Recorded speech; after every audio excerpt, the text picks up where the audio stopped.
Salut tout le monde, j'espère que vous allez bien. Moi pour ma part, ça va plutôt bien. Avant de rentrer dans le vif du sujet, je tenais simplement à vous présenter mes excuses pour le retard qu'a pris la sortie de cette vidéo.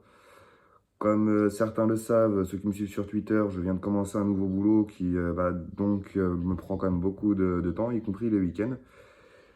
Voilà pourquoi la vidéo n'a pas pu sortir lundi. Et d'ailleurs, bon, pour l'instant, j'ai pas encore décidé, mais il y a des chances qu'à présent, je décale les jours de sortie des vidéos et qui finissent par sortir les mercredis par exemple. J'ai pas encore complètement réfléchi au truc, mais je suis en train de réfléchir là-dessus. Allez, je vous laisse avec cette intro plutôt courte pour une fois, et c'est parti.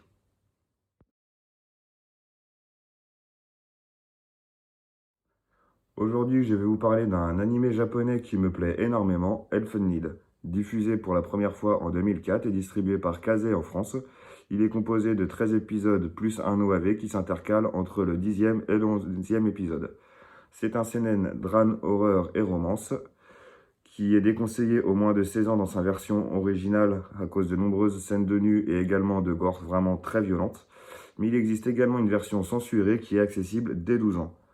Alors, à la façon d'un JDG, je vais faire cette vidéo en deux parties. Une partie no spoil et une partie spoil. Bon, commençons par la partie no spoil. Mais avant, plongeons-nous dans l'ambiance grâce à ce magnifique trailer.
L'histoire se déroule au Japon, sur une île voisine de Kamakura, dans la préfecture de Kanagawa, à 50 km au sud-ouest de Tokyo, dans une époque contemporaine à la nôtre. C'est dans un environnement réaliste, hormis une catégorie d'humains qui a muté. Ils sont nés donc avec certaines mutations, les dotant notamment de deux cornes sur la tête.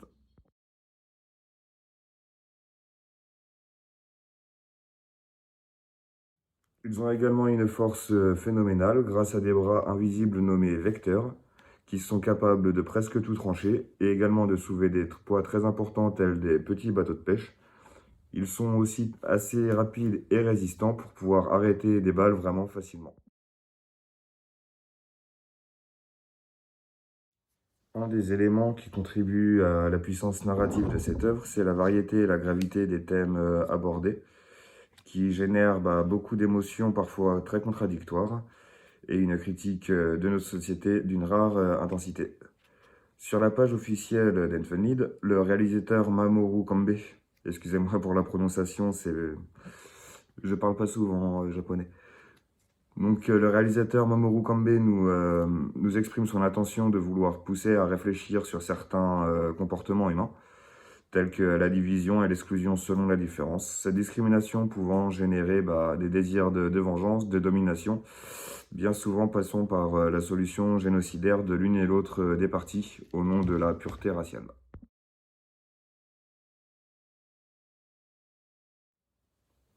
On y trouve également plusieurs retranscriptions de grande détresse et d'envie suicidaire liées à ce climat d'exclusion et aux horreurs qu'elles subissent, telles que les violences physiques, les violences morales, des expérimentations inhumaines, le harcèlement, voire même le sadisme pur.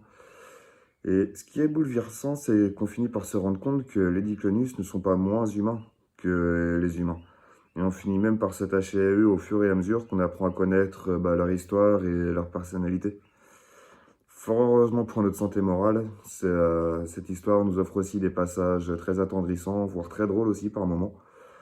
Ce qui nous permet un petit peu de relâcher la pression qui est générée par la gravité générale de tous ces drames qui se déroulent devant nous en fait.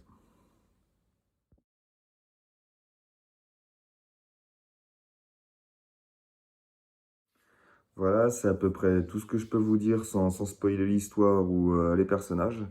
Parce que le truc, c'est que si je commence à parler des personnages, ça va directement spoiler une grosse partie des intrigues justement qui sont autour d'eux, que ce soit humain ou Diclonius.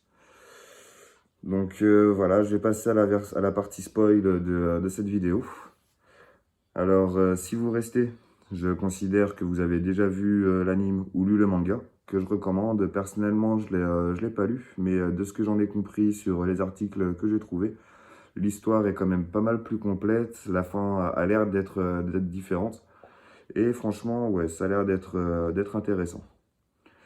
Donc voilà. Et si vous restez pas, je vous conseille vraiment de voir cet anime ou de lire le manga. Alors, en version anime, bon, vous en trouvez des versions, des épisodes gratuits sur YouTube et tout ça. Il y a juste à chercher un petit peu, vous n'aurez aucun problème à les trouver. Ou autrement, si comme moi, vous préférez le physique, j'ai eu la chance de trouver vraiment pas cher en brocante ce coffret.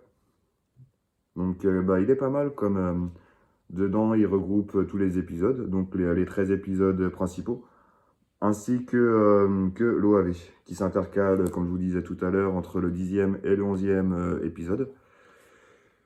Et il a l'avantage également d'offrir la version VF ou la version VOST-FR. Alors personnellement, je vous conseille très très largement de plutôt préférer cette deuxième.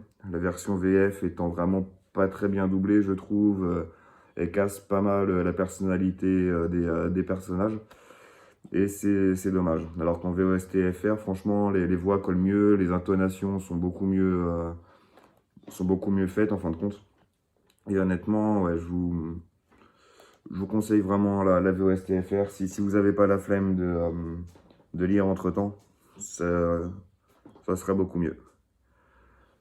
Donc voilà, passons à la partie spoil. Et là, ouais, je vais pouvoir me faire un petit peu plus plaisir et vraiment mieux développer.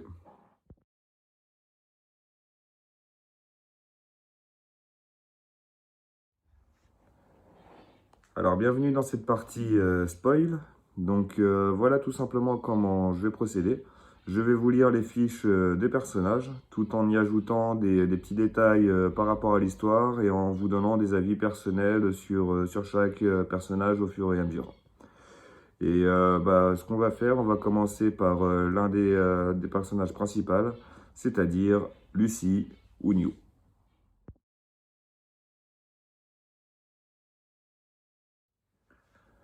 Alors donc, Lucy ou New ou Kaede. Kaede qui est un nom qu'on ne retrouve que dans le manga. Alors voilà, donc c'est une jeune Diclonius d'environ 17 ans avec des cheveux rose foncé, des yeux rose foncé, qui est grande, mince et qui a été abandonnée dans un orphelinat à sa naissance. On y voit d'ailleurs dans la série, un petit peu avant qu'elle soit qu'elle soit abandonnée à l'orphelinat.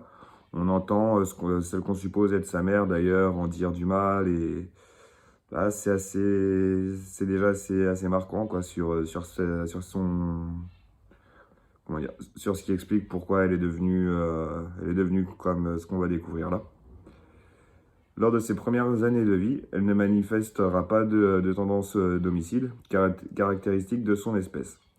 Mais après avoir été soumise à divers traumatismes durant son enfance, son instinct assassin se déchaîna et elle devint sadique et cruelle. Et en fin de compte, ce qui a vraiment été l'élément déclencheur, c'est quelque part c'est le mensonge de Kota, dont on parlera après, où il lui a dit qu'il allait à la fameuse fête avec normalement avec un cousin, alors qu'en vrai, il y allait avec sa cousine, dont on va parler aussi un petit peu plus tard. Et Lucie, là, elle a vraiment elle a très mal vécu parce que elle est amoureuse, elle est tombée vraiment amoureuse de Kota. Quand il l'a emmené, tout simplement passer vraiment une belle journée, voir des animaux et tout ça. Et voilà, c'est vraiment ce sentiment déjà de trahison qui, la première fois, lui a fait péter un câble en fin de compte. Elle a été capturée puis enfermée dans des installations de recherche situées près des côtes de Kamakura. Plusieurs années ensuite, elle réussit à s'échapper, mais durant sa fuite, elle est blessée à la tête et développe une double personnalité, New. D'ailleurs, quand elle prend cette balle, enfin quand elle est blessée à la tête, en fin de compte c'est par une balle qui en même temps lui enlève le masque de protection qu'on voit par exemple notamment dans le trailer. New est enfantine, innocente, douce et inoffensive. Au début, elle ne sait dire que New, mais elle acquiert petit à petit un langage et arrive à dire le nom de Kota, entre autres.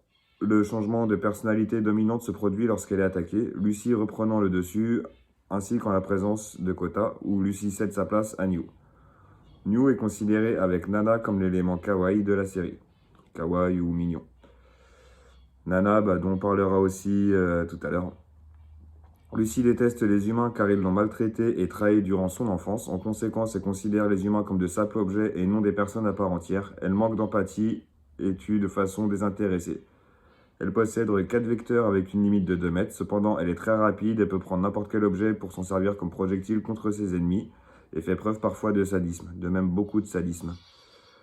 Malgré son peu d'intérêt pour la vie humaine, elle refuse de porter atteinte à Kota, justement par rapport aux sentiments qu'elle a conservés pour lui. Elle est la seule Diclonius pouvant se reproduire naturellement et est donc très importante aux yeux du directeur Kukazawa, qu'on parlera rapidement tout à l'heure. Donc voilà, c'est vrai que, comment dire, sa façon de se reproduire naturellement est vraiment très importante sur le déroulement. On y reviendra un petit peu après.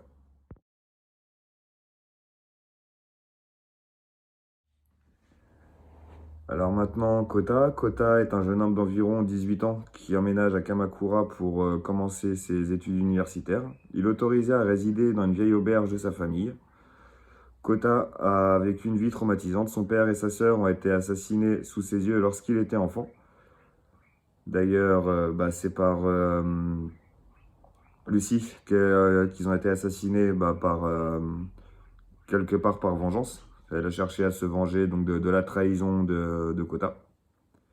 Kota a été hospitalisé pendant un an, où il a été soigné à coups d'électrochoc. Par un mécanisme de défense, il a réprimé la quasi-totalité de ses souvenirs et s'est convaincu que son père était décédé dans un accident de voiture et sa sœur à cause d'une maladie. Il est devenu un jeune homme plus aimable et protecteur avec son entourage qu'avant ses péripéties. Il est considéré comme les autres personnages comme ayant le rôle de père dans la famille. Dans le manga, à la fin, Kota a un enfant avec Yuka. Yuka dont on va parler juste après. Alors, honnêtement, un avis personnel sur Kota, c'est que, et je trouve ça dommage, parce qu'il a un fond qui est intéressant. On voit qu'effectivement, quand il voit quelqu'un qui est en difficulté, qui est triste, il peut pas, en fin de compte, le laisser. Il est obligé d'apporter son soutien. Il a des points qui pourraient être vraiment intéressants. Mais du moins, dans la série animée, je trouve qu'il a vraiment le charisme et le QI d'une huître. Son personnage, je trouve il a vraiment été gâché dans la série. Alors bon, après, ça, c'est vraiment un point de vue purement personnel. Vous me direz, vous, si vous voulez, en commentaire, ce que vous en pensez. Mais honnêtement, bon, moi, personnellement, le personnage de Kota, j'ai beaucoup de mal à accrocher avec.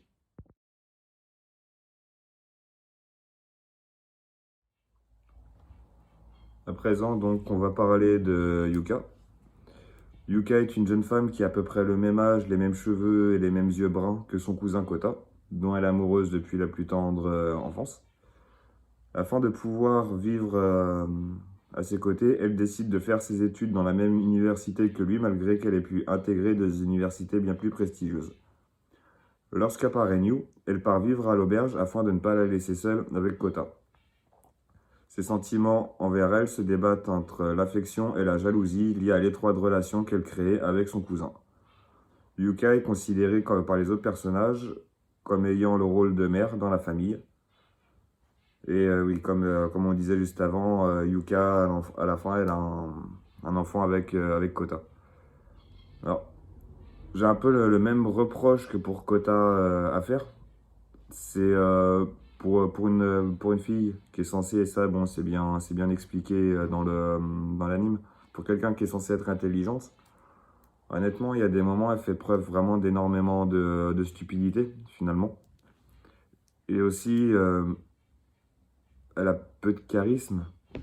Alors, comme pour Kota, son histoire est touchante, elle arrive à nous émouvoir, mais on se prend, je trouve, enfin, personnellement, j'arrive pas à vraiment rentrer dans le personnage.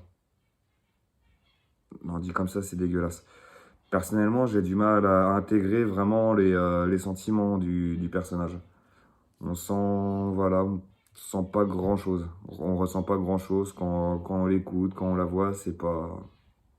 Bon, je trouve voilà, que ces deux personnages-là, le développement est un petit peu décevant.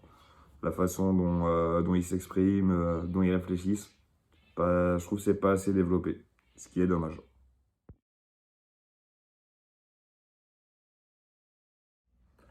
Maintenant, nous allons parler de Nana. Donc Nana, elle est un peu plus jeune que Lucie.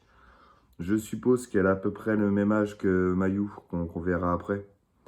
C'est-à-dire à peu près, enfin peut-être un peu plus vieille, je dirais 14-15 ans. Sachant que bah, Mayu vient d'avoir ses 14 ans, fait ses 14 ans en fin de compte pendant l'histoire.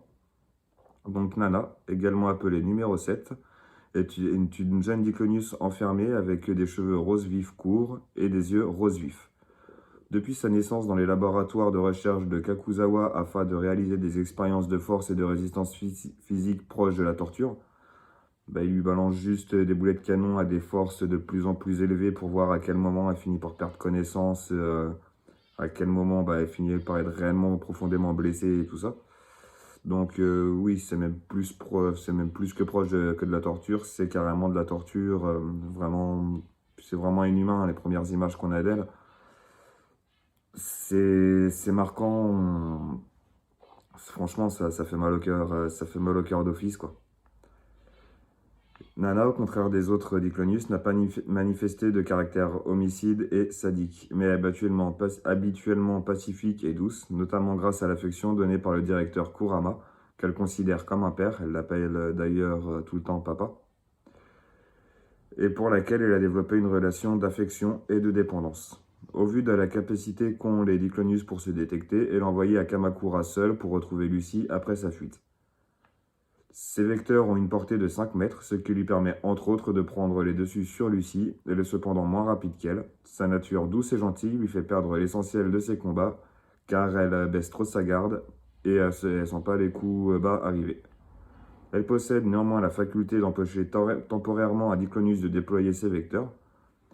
Pour ce faire, on la voit généralement, elle rentre un de ses vecteurs au niveau du crâne, entre les yeux, un petit peu au-dessus bah, de l'autre Diclonius, du Diclonius qu'elle cherche à intercepter en fin de compte. Lorsqu'elle sort du centre pour la première fois, elle cache ses cornes à l'aide d'une cravate que lui a donnée Kurama. Elle lui a demandé, sans hésiter, il lui a donné. Elle se fait démembrer par Lucie par la suite. Elle se fait... Bafouillage. Elle se fait démembrer par Lucie, et par la suite, Kurama la dote secrètement de prothèses qu'elle bouge à l'aide de ses vecteurs et l'exfiltre du centre avec une forte somme d'argent. Elle sympathise avec Mayu et ira vivre chez Kota. Alors, à savoir qu'en fin de compte, Kurama, en l'exfiltrant du centre, il lui sauve la vie, parce que le haut directeur veut la tuer à la base. Étant donné qu'elle est démembrée, il considère qu'elle est inutilisable, et vu qu'il voit les Diclonius comme des outils, c'est pas lui, il voulait la tuer. Donc bah voilà, c'est à peu près tout sur Nana, qui très honnêtement, moi, est mon personnage dans la série avec lequel j'accroche le plus. Honnêtement, justement, c'est ce côté bah, d'avoir une puissance phénoménale et en même temps, d'avoir tellement subi, mais d'avoir réussi à rester extrêmement humaine, ce côté vraiment doux, qui est là. Bon, même si elle attaque quand même assez violemment Lucy la première fois qu'elle la revoit chez Kota. Voilà, elle a ce côté vraiment ouais, très touchant et en même temps, on voit vraiment qu'elle est pas, qu'elle a jamais été à l'extérieur, qu'elle est habituée à rien. Et ça, par exemple, ça se voit très bien. Au tout début, avant de rencontrer Mayu, on le voit très bien quand elle brûle l'argent parce qu'elle a froid. Alors que l'argent, elle sait même pas ce que c'est. Donc une notion de ce que c'est ces petits bouts de papier que son papa d'adoption, on va dire ça comme ça, lui a donné. Et je sais pas, c'est un tout comme ça autour de ce personnage qui fait quoi. Je me suis beaucoup accroché, plus accroché à elle en tout cas, que à Lucy. Même si, bon, j'apprécie énormément Lucy.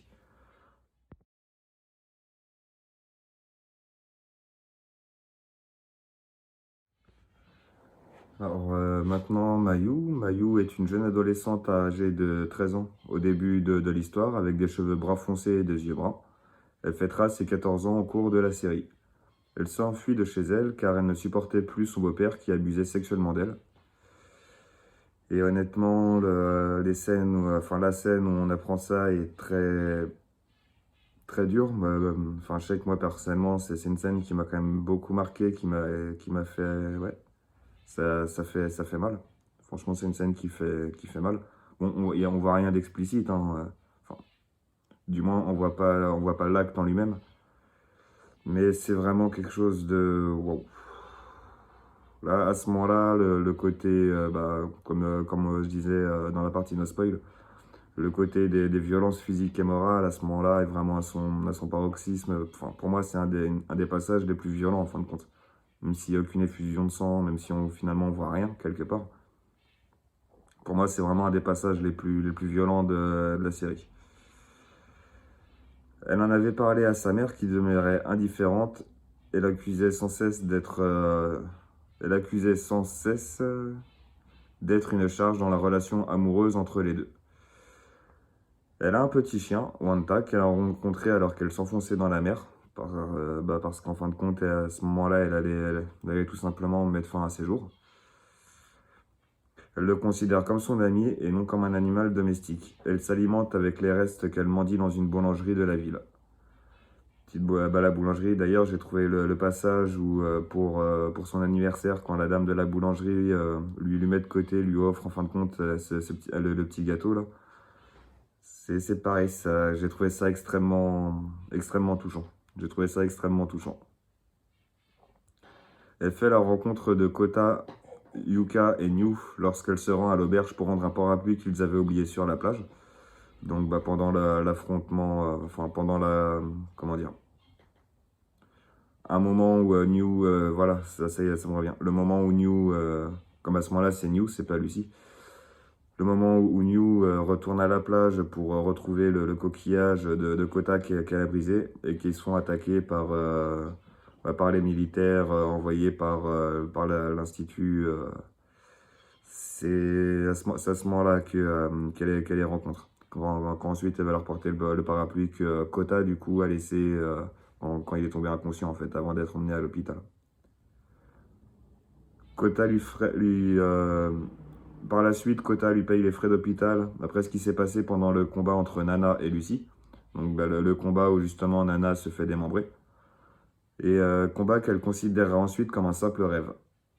Rien n'est mentionné concernant ce qu'est devenu sa mère mal intentionnée et son beau-père abusif par la suite, car ils sont jamais arrêtés ou incarcérés.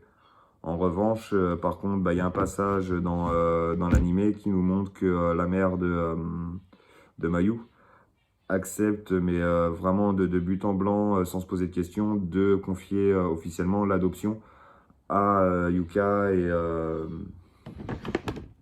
vous voyez ce que je disais, il a tellement de charisme que j'arrive même plus à me rappeler de son nom. Et Kota, voilà, à Yuka et Kota. Et franchement, son histoire son histoire générale est touchante. Son histoire générale est vraiment touchante aussi. C'est un personnage que j'ai plutôt bien apprécié aussi dans cette série.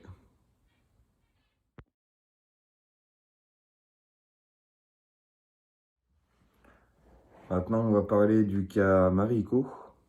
Mais honnêtement, j'ai pas non plus beaucoup m'étendre dessus. Déjà d'une parce que ça serait dégueulasse, elle a 5 ans. Mais surtout parce que très honnêtement, c'est un personnage qui, moi, personnellement, me met extrêmement mal à l'aise. Je sais pas comment l'expliquer. C'est peut-être le fait qu'elle soit toujours avec son fauteuil roulant et tout ça. Je sais pas. Moi, personnellement, c'est vraiment un personnage qui me fait extrêmement froid dans le dos. Bon, aussi, elle a également une puissance qui est phénoménale. Mais même si elle était faible, en fait, de par sa personnalité, son apparence et tout, moi, elle me met extrêmement mal à l'aise et je la trouve extrêmement flippante, extrêmement cringe. Je sais pas, il y a vraiment une aura extrêmement noire qui s'en dégage. On peut même plus pas dire sombre, mais là c'est vraiment, c'est d'une noirceur, elle est d'une noirceur extrême. Donc on ne voit Mariko avec ses cheveux rose clair et des yeux rose clair qu'à la toute fin de l'anime et vers la moitié du manga, du bouquin. Cette Diclonius est spécialement engagée pour en finir avec Lucy et Nana, fille du directeur Kurama, cette fois-ci sa vraie fille, et troisième génération de Diclonius. Elle est dotée de 35 vecteurs ayant une portée de 11 mètres chacun. Dès qu'elle commence à les maîtriser, elle déploie une puissance effrayante. Ayant été enfermée dès sa naissance, elle n'a jamais marché et se déplace en chaise roulante. Elle parlait chaque jour à sa mère adoptive, Saito, qu'elle tue à peine après être sortie de sa cage. Mariko a 5 ans, elle a une personnalité enfantine, elle cherche à s'amuser en faisant souffrir avant de tuer. Son corps est truffé d'explosifs pour la forcer à collaborer. Et honnêtement, ce personnage-là, ouais, quand ils disent qu'elle s'amuse à souffrir et à faire tuer, enfin avant de tuer, ça fait vraiment penser en fin de compte, à un chat qui saigne une souris pendant des heures et des heures et des heures avant de lui donner le coup de grâce. Sauf que bah, là, ça reste des humains. Enfin, en l'occurrence, là, des Diclonius, mais comme je disais, les Diclonius, finalement, sont souvent plus humains que les humains. Et ce qui les mène, en fin de compte, à ces folies meurtrières, c'est l'humain. Donc bon, il y a tout un... Voilà, je sais pas. Vous me direz ce que vous en pensez, peut-être que c'est moi qui câble un petit peu pour rien. Mais ouais, non, j'ai beaucoup de mal avec Mariko. J'ai beaucoup de mal.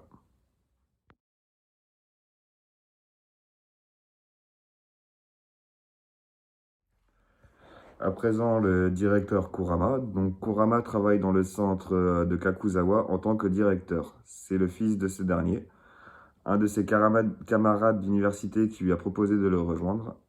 Oui voilà, c'est le fils de Kakuzawa qui lui a proposé de rejoindre. Excusez-moi, j'ai un petit peu bafouillé. Lorsque le centre n'eut plus assez de place pour contenir toutes les nouveau-nés d'Iclonius, le chef directeur Kakuzawa ordonna à Kurama de tuer tous ces nouveau-nés, ce qu'il fit jusqu'à ce que sa femme accouche à son tour d'une Diclonius. On le voit même, en fin de compte, tuer la fille d'un de ses collègues. Un passage qui est assez accablant aussi. Mais, des suites d'un cancer de l'utérus, sa femme meurt en essayant de raisonner son mari pour ne pas qu'il tue leur fille. Il accomplit alors la dernière volonté de sa femme qui meurt à cause d'une trop grosse perte de sang. Elle n'avait pas le droit de bouger de son lit d'hôpital, mais elle s'est levée pour sauver sa fille. Il demanda à Kakuzawa de garder sa fille dans le centre, ce que ce dernier fit. En échange, Kurama doit lui obéir au doigt et à l'œil. Et en fin de compte, lui et sa fille, donc Mariko, de qui on parlait juste avant, meurent ensemble dans l'animé, justement, par les bombes qui sont dans le corps de Mariko. Alors, ce personnage-là, honnêtement, on pourrait en parler très longuement, mais je vais essayer de faire quand même plutôt bref. C'est un personnage qui, pendant tout le long du manga, de l'anime, est vraiment antipathique au possible. C'est quelqu'un On a l'impression vraiment qu'il a aucun cœur, aucune pitié. Et pourtant, bah, bizarrement, même après avoir vu le manga plusieurs fois, il arrive sur la fin. Ouais, il arrive vraiment à prendre aux tripes. C'est un personnage, par contre, voilà, qui contrairement malheureusement aux deux antagonistes, Yuka et Kota, c'est un personnage vraiment qui côté personnalité, qui est vraiment bien développé. C'est un personnage, lui, par contre, qui a une réelle profondeur. Même si, voilà, c'est pas un personnage enfin, que moi, personnellement, j'arrive à apprécier vraiment. Mais par contre, je dois reconnaître qu'il est extrêmement bien, oui, voilà, il est extrêmement bien développé. Et voilà, et pourtant, bon, il est important dans l'histoire. Mais il en apporte une importance quand même assez relative. Par exemple, bah, au niveau de ses sentiments, je trouve que ça a été très bien développé. Finalement, la façon dont il s'est attaché à Nana, à la place de Mariko, pour en fin de compte, alors qu'il pouvait partir avec Nana et bah, voilà, disparaître aux yeux de l'organisation de Kakuzawa et bah, vivre sa vie avec sa fille de cœur, avec sa fille adoptive quelque part. En fin de compte, bah, après, on va dire le seul moment finalement d'humanité de la petite Mariko, il choisit bah, de quand même mourir avec sa fille. Et c'est franchement, ouais, le développement de son personnage, l'histoire de son personnage est vraiment intéressante, même si c'est un méchant. Enfin, on va dire les mots comme ça, on va utiliser des mots simples. Même si c'est un méchant, honnêtement, ouais, il est vraiment bien. C'est un personnage qui est vraiment bien pensé.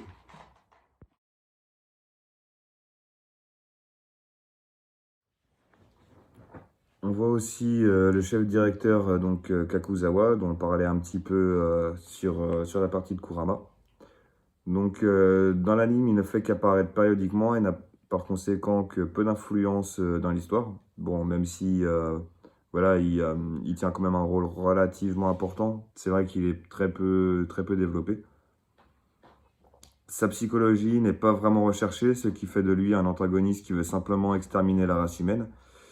Car comme son fils qu'on voit dans l'anime, mais bon, c'est assez anecdotique également, c'est un Diclonius, mais un Diclonius mâle. Et de ce que j'ai compris, d'ailleurs, les Diclonius mâles, eux, ne possèdent pas de vecteur, ils sont donc impuissants, quelque part.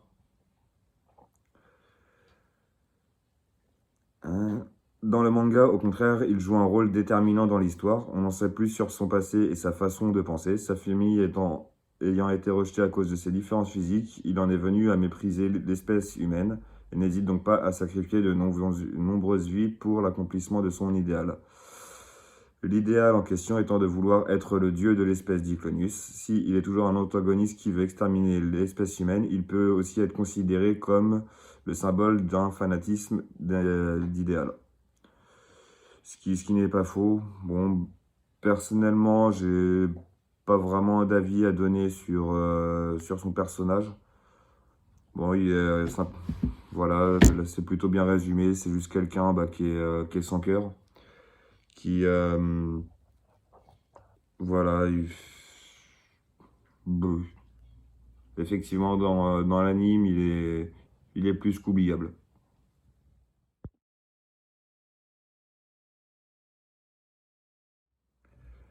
Et pour finir, on va parler de Bando. Donc, Bando qui, moi, personnellement, me fait sourire maintenant quand je le regarde. Bon, on va se dire les mots comme ils sont, c'est une grosse salope, hein. C'est un bon gros con par excellence, hein. Il suffit de voir comment il se comporte avec la petite Mayu, comment il se comporte avec tout le monde, en fait. Bon, voilà, c'est moi je suis le plus fort, moi je suis le plus fort, hein. Mais ce qui me fait marrer avec lui, c'est les passages, on le voit en train de nettoyer la plage. Ça m'a rappelé quelqu'un quand je l'ai revu, quand je l'ai revu faire ça. Et c'est d'ailleurs le seul point commun que j'ai avec lui. Bon, si, je suis un peu con aussi sur les bords, mais quand même pas à son stade. Alors, il nous est décrit comme un tireur hors pair sans scrupules du SAT, le groupe chargé de traquer Lucie qui s'est échappée. Lucie lui transmet son virus, ce dernier touche l'ADN des cellules sexuelles sans les tuer, et les femmes qui ont couché avec des hommes porteurs donnent naissance à des diclonus. C'est donc la façon assez particulière des diclonus de se reproduire. Elle va donc l'épargner pour assurer sa descendance lors de chacune de leurs batailles, alors que lui veut se venger des mutilations qu'elle lui a infligées. Parce que c'est vrai que lors de leur première rencontre, euh, elle le dépouille. Elle le dépouille. Elle lui pète un bras, elle lui coupe l'autre, elle lui crève les yeux. C'est une boucherie. Il n'y a pas d'autre mot, c'est une boucherie. Il se fait bolosser, mais d'une sacrée puissance. D'une sacrée puissance. Et en fin de compte, il s'est fait avoir par le fait que Lucie envoie donc des choses avec ses bras. Il était au courant qu'elle avait une arme secrète, donc ses vecteurs, qui avaient une portée de 2 mètres. Mais voilà, il s'est pas méfié de l'utilisation de projectiles en fait. Et d'ailleurs, c'est pour ça que lui, il nettoie les plages. C'est pas parce que c'est un gentil écologiste. C'est dans le but de se venger, En fin de compte, il veut chercher à l'attirer sur la plage, mais en ayant enlevé tout ce qui pouvait être projeté, genre les canettes, les machins et tout ça. Pour c'est simplement une stratégie, quoi, pour mettre plus de chances de son côté. Stratégie qui ne marcha pas du tout d'ailleurs face à Nana, qui va aussi l'éclater quand elle va quand elle va se faire sortir du centre. Elle va en fin de compte apparaître dans une petite capsule sur la plage. Et après quelques mètres, elle va croiser Bando. Et pareil, elle va le défoncer. De toute façon, Bando, c'est simple, il passe son temps à se faire défoncer. Dès qu'il se ramène, c'est bon, c'est le mec qui sert à rien. Il a un ressort un peu comique, malgré que ça soit un gros connard. Voilà, donc pour la présentation des personnages, c'est tout. Voilà, il n'y en a pas d'autres qui sont vraiment développés. Comme je dis, on a le fils de Kakuzawa. Mais bon, il ne fait qu'apparaître et puis il meurt. Après, voilà, il y a très peu de personnages autour qui ont une importance vraiment significative. C'est vraiment axé surtout autour là, des personnages qu'on vient d'évoquer. Voilà, donc je vous laisse me dire, vous, quel personnage vous avez bien aimé. Votre avis peuvent être différents des miens, d'ailleurs, j'espère. Ça nous permettrait d'en débattre un petit peu et tout, de savoir voilà, qu'est-ce qui nous a plu dans tel ou tel personnage. Peut-être même éventuellement me faire voir des choses que moi, j'ai pas remarquées chez les personnages. Mais voilà, c'est à peu près tout ce que je voulais aborder dans la vidéo concernant vraiment Elfenlied. Donc que je vous invite à voir si vous ne l'avez pas vu ou même à revoir. Parce que franchement, j'ai déjà vu les 14 épisodes plusieurs fois. Et à chaque fois, franchement, ouais, c'est une claque. Franchement, à chaque fois, c'est une claque. C'est Franchement, c'est vraiment prenant. Ouais, ouais. Je sais, là, je réutilise pas mal le même mot que quand je vous avais présenté Rule of Rose, mais honnêtement, ouais, c'est un manga qui est vraiment très prenant, qui retourne le cerveau. Qui retourne le cerveau par son côté vraiment très, très sombre, très dur. Et en même temps, ce qui est intéressant, ça fait quand même. Enfin, moi, personnellement, je sais que ça m'a quand même pas mal fait réfléchir sur le côté d'exclusion et tout. Ouais, c'est vraiment intéressant. J'ai trouvé ça vraiment intéressant. Donc, voilà.